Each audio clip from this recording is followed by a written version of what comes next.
Hello, I'm Lewis Daniels. This is Transplant Hub Conversations.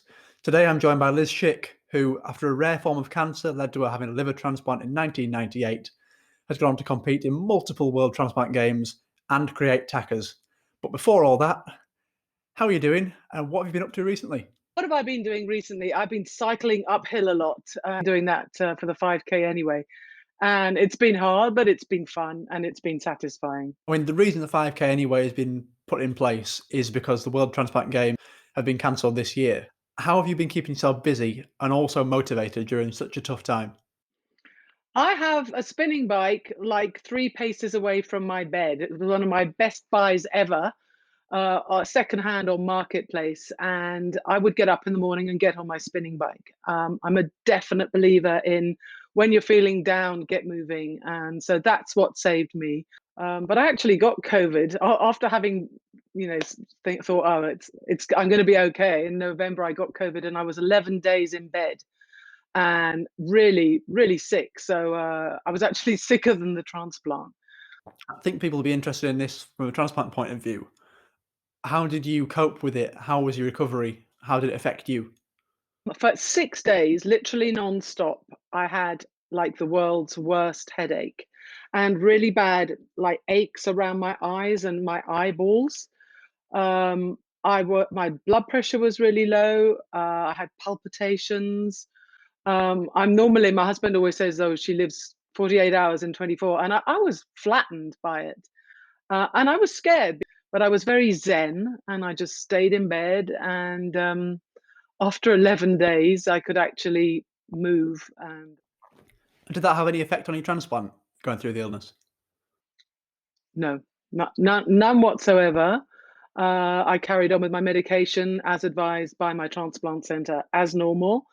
Um, I didn't feel any sort of different around my liver area. Afterwards, I went in for tests and everything was good, normal. I did have antibodies. I was in a study that they did at our hospital, and I did have antibodies. So that was nice to know. But I don't know if I still have them, but I've had my 2 vaccinations now. Fingers crossed you've still got them from that. Let's move on and talk about Tackers, which is an initiative you set up. For anyone who isn't aware, what is Tackers and when did you start it? We started Tackers just after the first Nicholas Cup, which was an idea I had when I volunteered to help organize the Winter World Transplant Games in Nanda, which is across the valley, in 2001. I thought, actually, all us, we transplant patients, here we are doing these skiing competitions, but will we really inspire people to want to think about organ donation? I think our best ambassadors would be children. So I decided to organize an event within the games, which we called the Nicholas Cup after a little American boy. My transplant coordinator told me his story and introduced me to his father. This American family were on holiday in Italy. The little boy was shot in the head, and the American parents said yes to organ donation in Italy when an Italian person had murdered their son. And it created a real amazing wave of positiveness around organ donation and generosity. And I just saw the effect with the press. We had so much press when we organized the kids race. And the then president, Maurice Lapac, said, you really ought to do a one-off event, standalone event for children, because this works really well to sort of raise awareness within the public. So we started Tackers, which stands for Transplant Adventures Camps for Kids, Education, Recreation and Sport. And we were going to just do one camp, and then it was so popular, we had to just do it again and again and again and again. And it went on for 20 years. And it's lovely because we have children that came to camp as kids who come back as volunteers.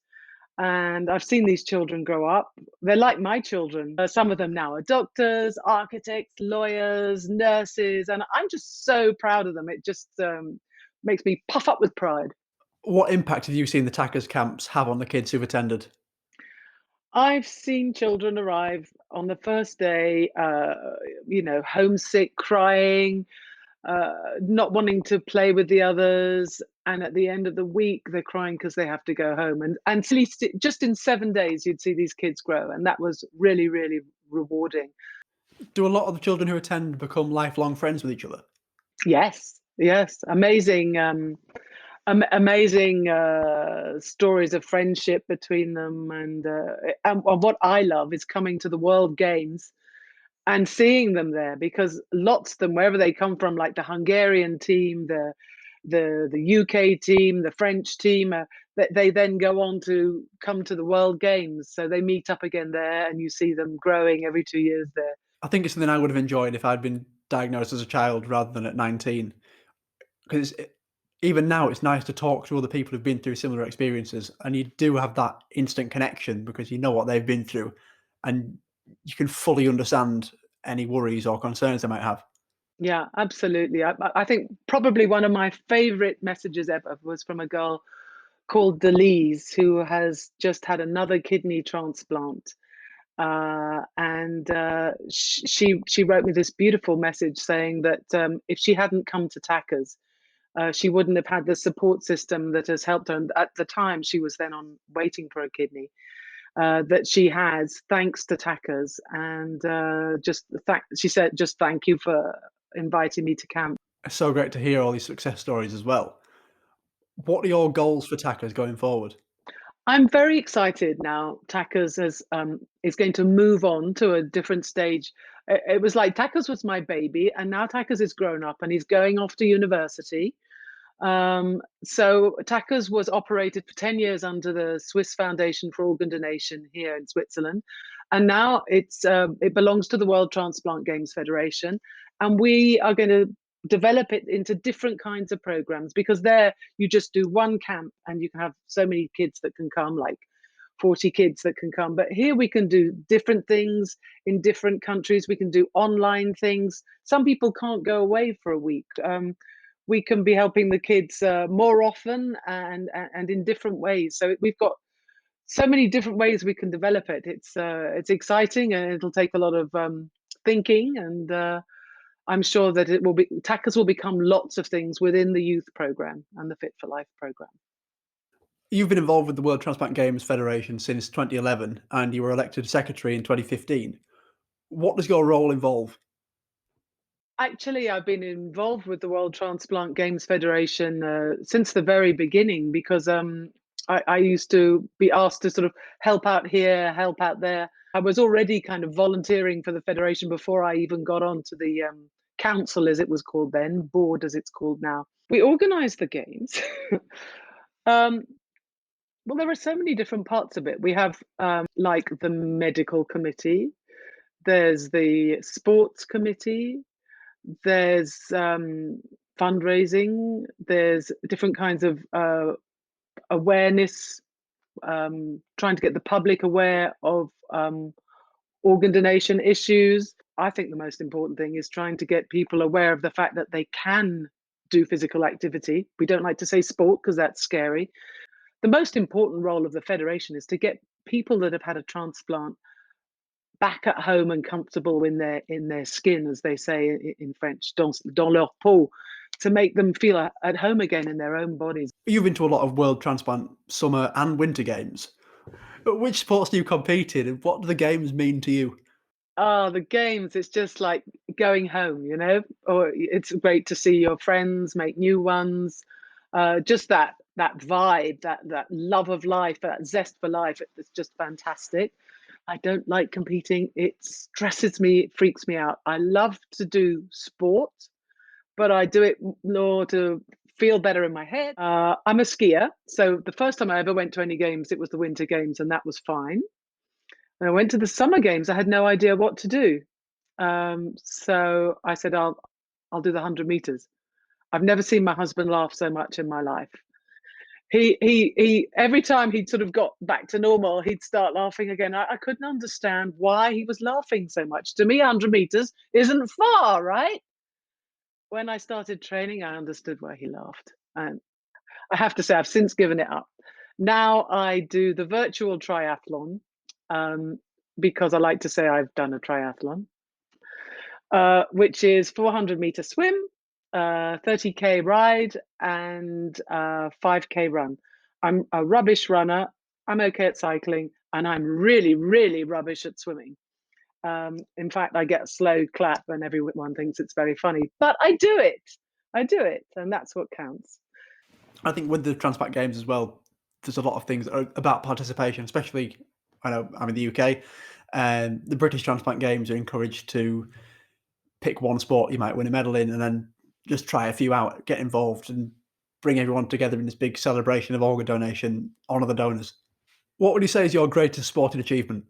Well, actually, I'm going to surprise you there. I've done Kilimanjaro with a group of transplant patients. I've done wonderful bike tours with the Eurideo Tour and mountain passes and things like that, which most people would say, wow, that was my greatest sporting achievement. Well, actually, my greatest sporting achievement was the first time I entered in the virtual triathlon and I had to do the swimming because I'm frightened of water. I do swim, but I nearly drowned when I was young, and so I've got this thing about water. So I was standing there with my wonderful Australian friend Lisa Cuthbertson behind me, and I was saying I'm scared of diving in the water, and she's going, "Oh, go on, Liz Schick, I know you're pulling my leg." I'm like, "No, no, I'm not, I'm not." And I had on my swimming hat and my goggles, and they go, "On your marks," and I'm like, oh my god, get set. I'm standing on this thing, go! And I did the best belly flop ever. My goggles were full of water and I did 7 lengths, having a panic attack. I could hardly breathe. And only the last one did I swim properly in my breaststroke, of course, no crawl or anything like that from me, darling. And I got to the other end and she was absolutely laughing her head off. And I said, I told you I couldn't swim very well. So that was my greatest sporting achievement, most definitely. I know a lot of people win gold medals down the line at the World Games, but their favourite moment, their proudest moment is the first medal they might win at their national games. If that could be a bronze or silver, might not be the highest thing they win, but it's their proudest moment. I remember the first time I ever won a gold medal was skiing. I was like so excited. I was like, I've never won, I've never done anything sporty for, I've never done any kind of competition. And I've just been told, you've got a gold medal. And I was there and I was like, oh my God, oh my God. This is a question that's similar to the one I ask at the end of my podcast, Transplant's Take on Sport, and close that with: are there any tips you'd like to pass on to the transplant community, whether that be people on the waiting list, people who've had a transplant recently, or people who've had a transplant for years? I think if you're on the waiting list, well, if you're listening to this, you will already have reached out or been reached out to. You will have contact with other transplanted people. But I think that's really important. That's the first thing I wanted to do, was to speak to someone with sort of like a similar story, because when you speak with doctors and nurses, they can tell you this, that, and the other. You want to hear it from the horse's mouth. So I think that's very important. I also think it's very important to keep active when you're waiting for a transplant as far as you can. It will keep you healthier to be ready for this battle that you're going to be fighting, because a transplant, it's not you're transplanted and it's finished. You've got to look after yourself, and it will keep you better in your head. It'll make you happier to keep moving. And then, of course, afterwards, keep moving, and then look out for others who need you, because there are a lot out there. So I think we have to all hold hands and look after each other. There you go. Stay active. That's the message for today. Liz, thank you so much for coming on for a chat. It's been a pleasure. Thank you very much for watching as well. I've been Lewis Daniels, and you've been watching Transplant Hub Conversations.